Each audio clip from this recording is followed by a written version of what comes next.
Hey, everybody, we're here to recap U.S. women's national team versus Canada. I've got Tara with me. Greg, I don't know, he's protesting the rain or something. He can't be here. Tara, how are you? I feel worse off after watching it, and yet I had fun. It was a dumb game. I'm tired, but Yeah. also I enjoyed it. I don't know. I'm filled with contradictions. How are you? Yeah. What a spectacle. Especially, I would say, in that first half. Both teams sort of had to pioneer a new sport that's like related to soccer, but not exactly soccer. Um, because, of course, the field was so waterlogged. It was magnificently waterlogged in the driving rain in San Diego. Um, you couldn't do any passes on the ground, especially in the first half. No passes on the ground. Really, no dribbling. Uh, the job was not to find and exploit just space, but space with dry ground. So find somebody on the flank was kind of started to become something that you needed to do, and then definitely no back passes to the goalkeeper. And Which would which we're gonna learn about, but that first half it was so bad. But I it was really feel like we ridiculous. I really feel like we got to appreciate a new version of Naomi Girma we haven't seen yet. She can also do it in a typhoon. Who would have known? Yeah, Uh, she wasn't taking a single chance. She was clearing that ball any chance she got. She could do it. She took control of the night.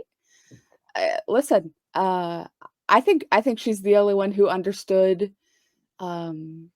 the assignment. understood the point of the first half. Yeah. Yeah. She quickly grasped what needed to be done. She quickly did the calculations. And Gilles, Vanessa did not.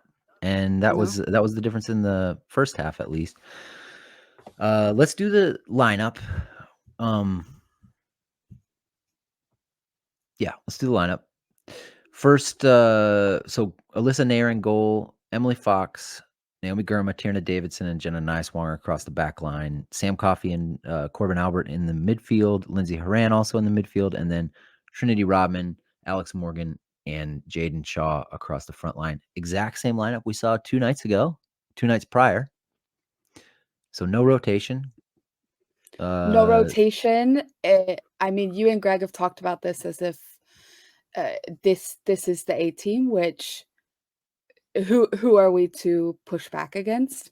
They probably, you know, they won. They get to keep going. I wasn't a fan of it though, considering they just played. I didn't think that that was the best for their body, but I also didn't, go into the game understanding that it was gonna be, um, so little soccer being played, so it yeah. didn't really matter in the end afterwards. Did you care? Yeah. Uh, I guess I didn't have a strong opinion about it. Yeah, Sometimes sometimes not rotating is fine. I would have preferred Sophia Smith to start the game, but I don't. You know, very slight preference there. yeah. Uh, yeah, and it was. Well, let's do the Canada lineup, and then we'll get into the timeline. But Caitlin Sheridan in goal, Jade Harvard's own Jade Rose, and we heard several times on the broadcast that she went to Harvard, goes to Harvard.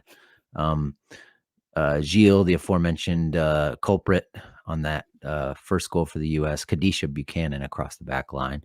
And then Ashley, a band of four, Ashley Lawrence as the right wing back, Simi Owujo, Jesse Fleming, and Gabrielle Carl in that band of four. And then Deanne Rose, who was pretty dangerous in this game, Adriana Leon, and Chloe Lacasse across the front line.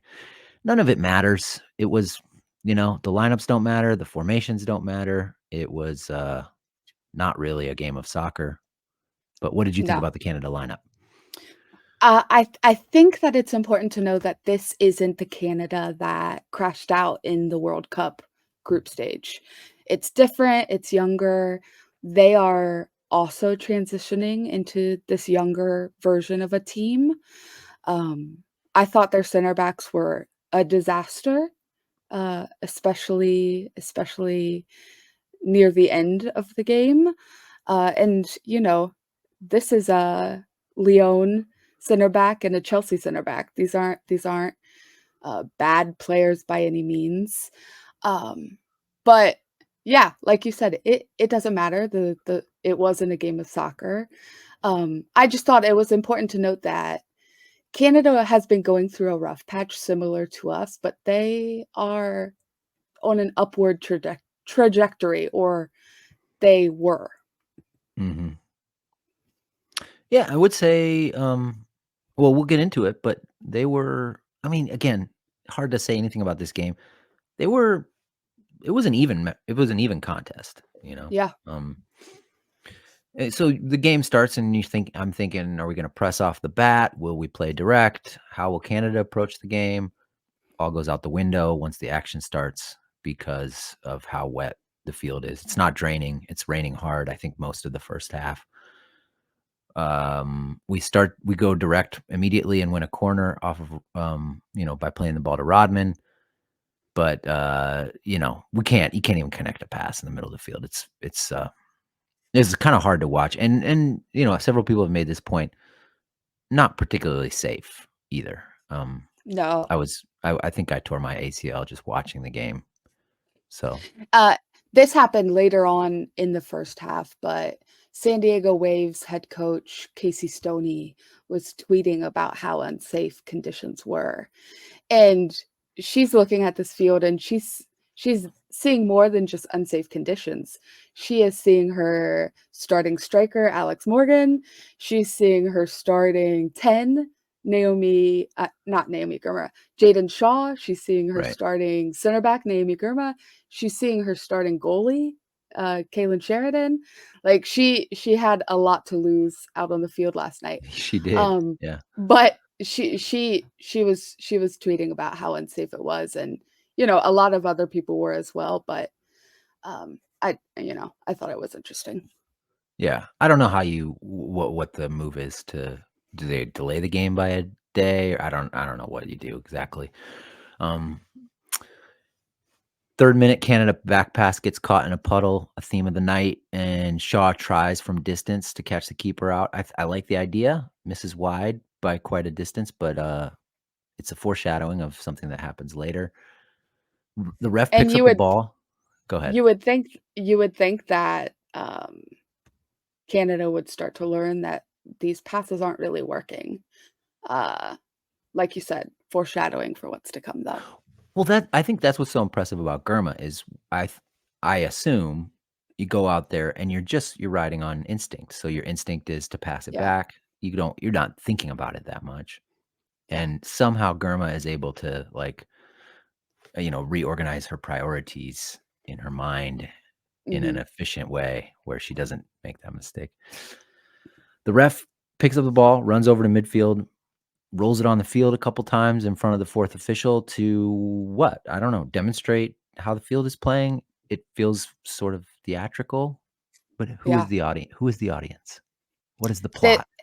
is this around the time where CONCACAF is starting to say, "No, the ref is deciding what's gonna happen," and the ref is saying, "No, CONCACAF is gonna decide what's gonna happen," and we're both just, like, playing tug of war. Right. It's the buck stops nowhere. Um, Haran was distraught, I noticed. She is not built for a game on the Everglades. I'm She gonna had defend her. I'm gonna defend her, but this was not her night. I mean, like, doing, like, clever little touches with the ball, is gonna be an exercise in frustration, and she was frustrated, and I don't think she, maybe handled it the way she could have right at the beginning. Did she she want the game had to be called? I don't know. Yes, she did. She had an incredible post-match interview. I did not know that a person could say football that many times in one interview. It She's was not trolling a you. It was not a game for football, you couldn't play football. She was not happy. So I can say with utmost confidence that she wanted the game to be called. But I'm not mad at Lindsay for being frustrated. I would have been frustrated as well. Yeah. Yeah. She I mean, some players, I think, like Germa, handle this sort of change in assignment well, and I think Haran less so. But I hope, we don't have to see any other games like this ever again, so it shouldn't matter too much. Yeah. The CONCACAF match commissioner, who we never got a shot of on the broadcast, apparently said the game must go on. So it went on. A few chances here and there. I noticed Davidson, Davidson get beat a couple times by Rose. I noticed her being a little bit slow there. Niswanger as well. We don't need to go blow by blow on that. 10th minute roughly, Trinity gets on a disastrous back pass from Awujo, all alone running at the goalkeeper. This one illustrates just how crazy this match was. Takes one touch that mostly behaves like normal, and then her second touch dies on impact in a puddle, and she just zooms over it. Can do nothing but smile. It occurred to me that one of the jobs out there was to memorize which parts of the field were particularly treacherous and try to, lift the ball over those parts of the field. Pretty much an impossible task. So, Yeah.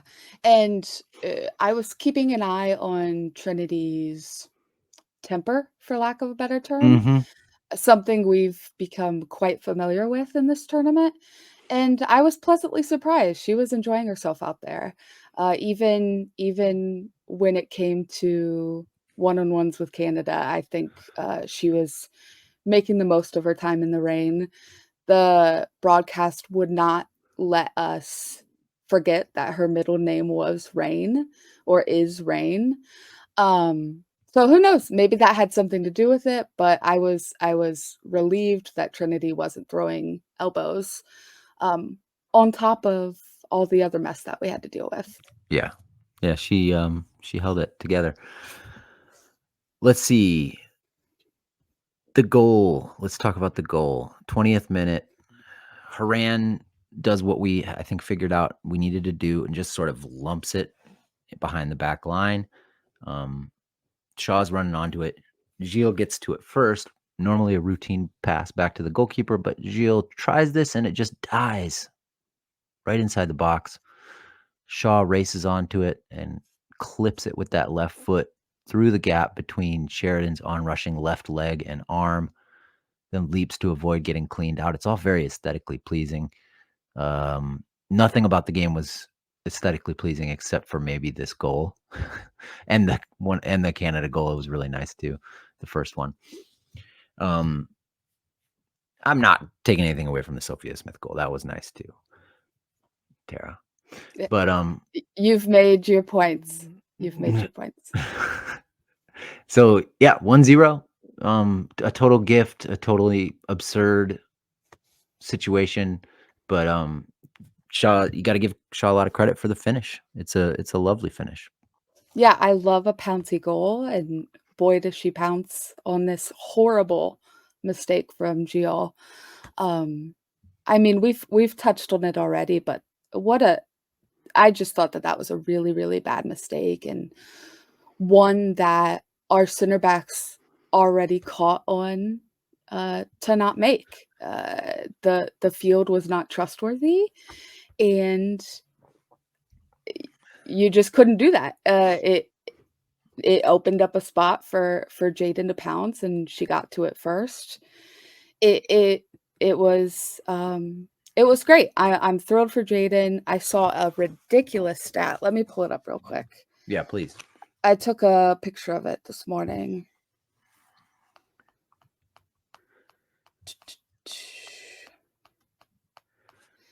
Okay, here it is. I'm absolutely thrilled for for Jaden. It says Jaden Shaw is the first player in United States women's national team history to score in each of her first 4 starts.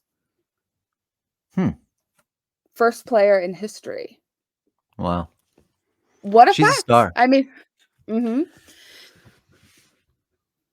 I think No one will ever be able to take that away from her. I mean, she's already submitted her place in history at such a young age at so Yeah. few caps.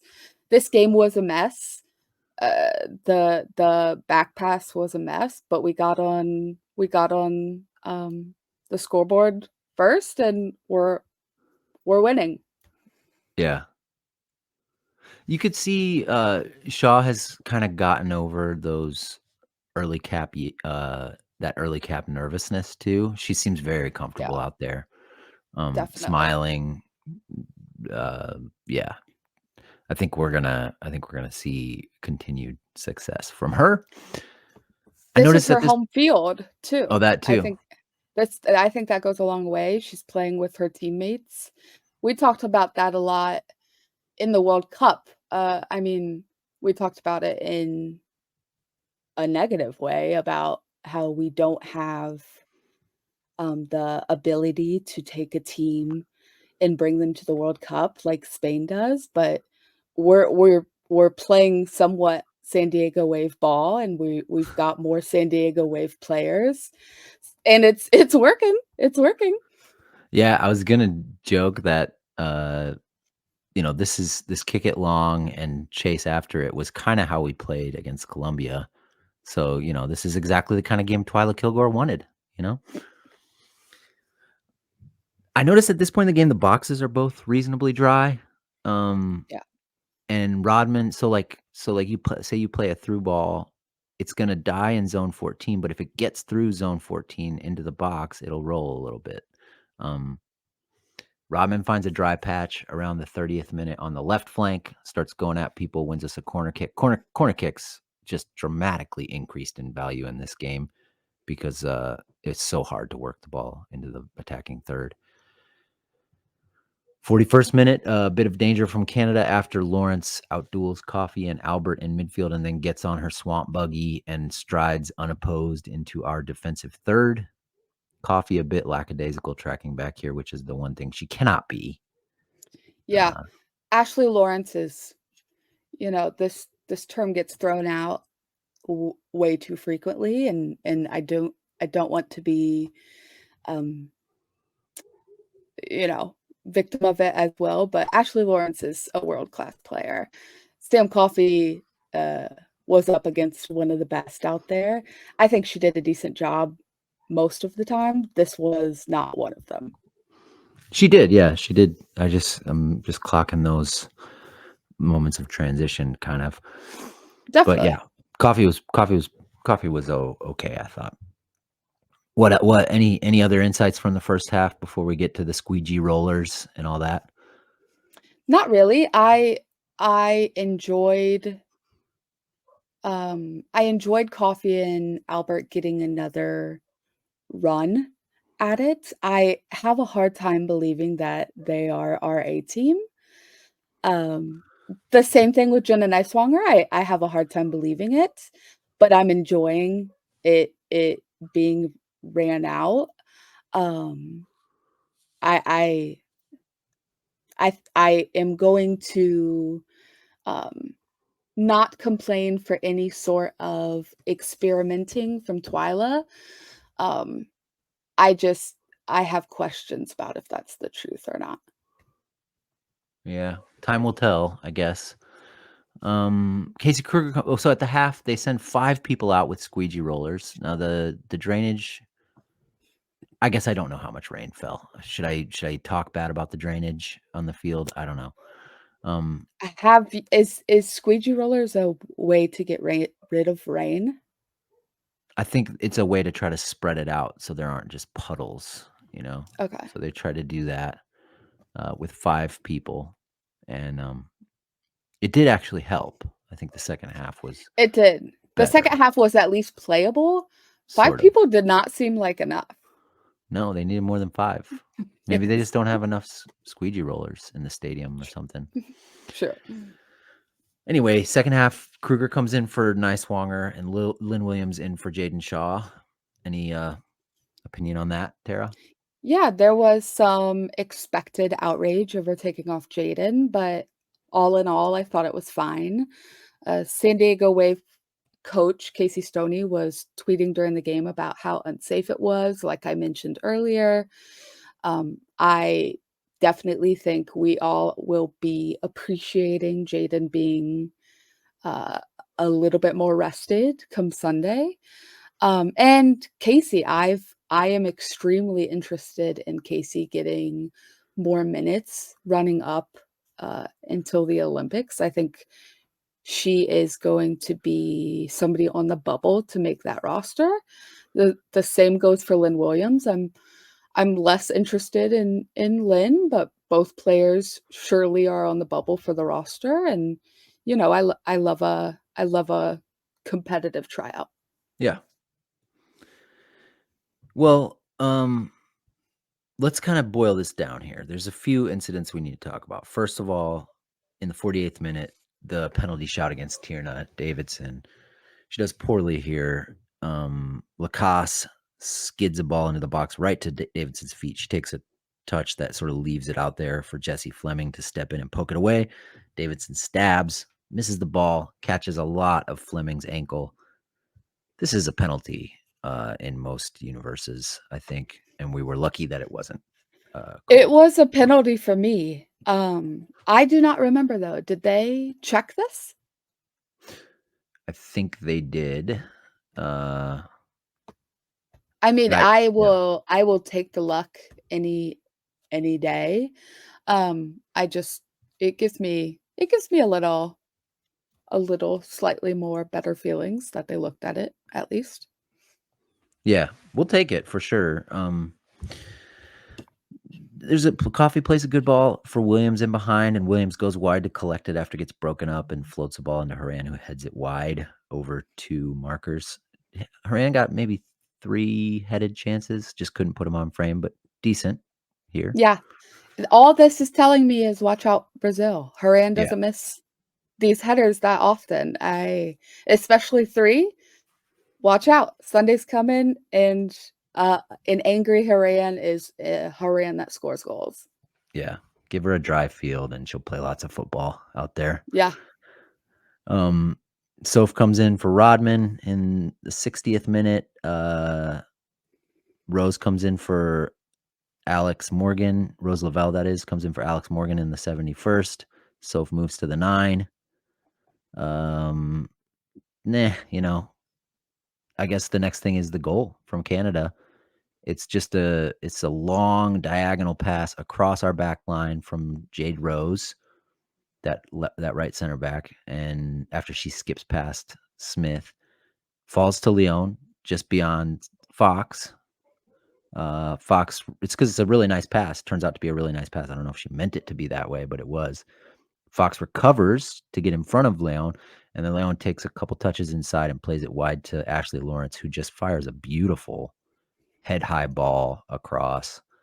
And Jordan Heidema, who had come on a little bit earlier, just dunks on Emily Fox. Unstoppable header back across the keeper. Gorgeous ball, towering header. People are going to try to blame so-and-so for this or that in this goal, but I just, it's just a nice goal. No, I saw people try to blame Sophia. I saw people try to blame Emily Fox. Her name is Jordan Heidema. She is 7 foot tall. I mean, she is a very, very tall woman. She's gonna head the ball into the goal. That's what she does. It was gorgeous. I It was. wasn't I was tired, but I wasn't mad at it. Yeah. Coffee comes out, Sonic comes in. It's 1-1. And looks like we're going to extra time. I want to mention that in the 80, right around the 89-minute mark, Fox plays it down the line for Sonnet. Excellent ball across, and it gets cleared out to Corbin Albert, who I was thinking maybe we'll get a Corbin banger for the winner here. She takes a couple settling touches and tries from 20 yards, but it kind of gets deflected off her foot. But that Corbin banger is coming It is. someday. It is. I mean, a little disturbing that Canada was the one pressing for a goal at the end of regulation. I'd say the last 10 minutes they were the protagonists, which I hate to see. Yeah, I was angry with Twyla at this moment. unjustly, but I kind of remain angry at Twyla most Go with days, it. Go with it. and I just think this is why if you played 2 days ago, you rotate. You kind of get some fresher legs out there because we're exhausted. Everybody is exhausted. Sure, we sub some people in, but it looks like everybody's exhausted. The field is a god awful mess. And yeah, I don't love seeing that Canada is looking and pushing to win uh much harder than we are at this moment. Seemed like it. In extra time, Olivia Smith becomes a little bit of a problem for us, the 19-year-old who plays for Sporting in Portugal. Just thought I'd mention that. And then we score. We score. What everybody thinks is probably the game winner in the 100th minute. Just a lot of soccer tennis in the wet part of the middle of the field, but Sonnet hits a sky ball, just kind of shanks it up into the night sky, falls to Lavelle, who has two center backs behind her. Lavelle plays a very clever backward flicked header down into the path of Smith behind the center backs. A moment of disarray from them as they both kind of rush toward Lavelle. And Smith steps onto it, opens up, slots it to Sheridan's left. Another cool finish. Real moments of quality amid the mess from Lavelle and Smith both. 2-1 USA. I am filled with relief for Rose Lavelle. Why she was able to pull that off among two much larger Champions League center backs, God only knows, but she did it, and I thank her for it. Sophia Smith fell to her knees. She Mm-hmm. was so relieved. She broke the curse. I'm relieved for myself. I'm gonna have 30% less anxiety showing up here every other week talking to you and Vince. I'm excited. Sophia's back. I'm thrilled.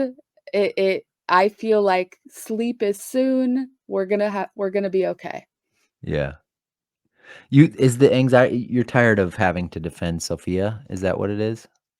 I don't understand. I don't understand why you and Vince wouldn't want to see Sophia have a little bit longer of a runway than 4 games as striker before saying, "Ti you know, time's a ticking." She's Yeah. she's one of the most talented players in a league that still means something. Yeah. Well, let's save that for another day, that discussion. Because I do think there's actually good reasons to be skeptical of her, but I get it. Let's see. It goes to penalties because Alyssa Nair makes a big mistake. She then redeems herself, of course, but um, she comes out to claim a ball that's floated in. This is pretty much the last play of extra time, 120th minute plus, so 121st minute. And she just comes out and uppercuts with two fists Gilles in the face, misses the ball completely. Um, just comes out late. You know, she's a little late for it, and those are hard to judge. But you don't need to give a penalty there, I don't think. And the refs take a while to look at it, but they do give the penalty. And Leon slots it home. You know, not without much fuss, really. She looked really nervous. She did a lot of breathing exercises, but she got the job done. 2-2, and we're going to penalties. This is why you can't punch people in the face with both hands as a goalie, you know? Yeah. Sends you to penalties in extra time. Horrible decision, but I'm riding with Alyssa. No choice but to at this point. Yeah. Well, she does, as I mentioned, she really does redeem herself because in penalties, so Soph's up first. Sophia Smith, the the girl who missed walks up first and she scores. She scores her penalty. Um, yeah, again, the weight of the world is off her shoulders. I'm thrilled. I don't know how anybody couldn't be thrilled. We're up. First goal in. Yep. And then Nair saves the first one. They send Leon up there again, which I think is just, boring. A crate. Listen, Canada. I'm thrilled we won, but Canada's decision making in these penalties was outrageous. Yeah. So Leon, the 3 saves that Nair makes are on Leon, Heidema, and who's the third one? I believe Fleming. Fleming. Yeah. And they all were to the exact same spot. Just to Nair's right, about waist high, and she just hoovered him up. No problem. Corbin, oopsie, like hit it over pretty badly. That's one of the worst penalties I've seen in the national team ecosystem for some time. But who cares? Who cares? It's not her job. No, I was amused, I guess is the word I would go with, that she would be in the first 5 to take a penalty, because consider who is up at this point. You have Rose Lavelle up there, you have Lynn Williams up there. This entire tournament, I don't think Corbin has been great, but she's taking a penalty and she's going to Paris. I mean, I think that is great confidence in Corbin. I don't care if she missed her penalty. Like you said, it's not her job. But I was fascinated by the choice. Yeah. Yeah, it is interesting. Assuming she just demonstrated something in training, but in any case, the next one for us is Nair, so we're up 2-1 at this point. Nair steps to the spot, just coldly pounds it with her right instep just inside the post to Sheridan's left. Probably the best penalty of all the penalties taken in this. But think about where we're at as a program right now. Alyssa Nair is our third best penalty taker. That's what I it mean, says. on this night she was our best. I mean, that was an It's it's outstanding penalty. it's it's crazy. It's for lack of a better term, I find that to be crazy. I'm thrilled for her. I'm proud of her. Um, but at the moment, I was cracking up. I was like, I couldn't believe it. Yeah. Yeah, Haran gets the 4th one for us, and she does the stutter step and dispatches it down to the left. Not her night, not a waterlogged field kind of player, but she did the penalty when she needed to. I was proud of her, and though I am pretty sure that she didn't go um, to the spot she went when she missed in the Champions League final. She talked about how, that penalty kick miss was heartbreaking. Mm, Like, of course it would be, and how at the time she was up at the World Cup. For her to take her penalty, she just kept telling herself, "Don't go to that spot again," and she did. It ended up going in, and she was thrilled, but she just went right back to that spot, which could easily be studied as a goalie. Lindsay likes to go there. likes to go to her So left, yeah. I was proud of her. I believe she tried something a little different at least, but we'll see. Um, and then the final action of the game is Nair saving Fleming's penalty, which goes, like I said, went to the same spot as Leon's and Heidema's. Nair very locked into that part of the goal, and she ends up being, the hero of the night, even though she created the circumstances that required a hero. Yeah, nothing can take tonight away from Alyssa Nair, but boy, oh boy, Canada, ridiculous choices tonight with penalty kicks. I thought that was just outrageous. I'm Mm, thrilled for us, but they did really bad. They did really bad. Yeah, were pretty bad penalties. I mean, give Alyssa credit, that she guessed right, I and did. she got some strong palms up there. We're in the final on Sunday against Brazil. Any thoughts before we get out of here? No, this tournament keeps surprising me. When we are bad, we get a second life. We go again. I hope we're learning some lessons. One step closer to Twyla being gone and Emma coming in. Um, I'm looking forward to the final, and I hope we pull off a win. Yeah, me too. I hope the field is dry. That's my main concern at the moment. Yeah, I hope the field is dry. I hope we get rest, and I hope Alyssa Nair does not punch anybody in the face. uh, let me just look. So we've got uh decent forecast in San Diego. No rain in the forecast tomorrow, Saturday or Sunday. All right. Thanks everybody for listening. Thanks Tara for helping me out. We'll see ya. Thank you.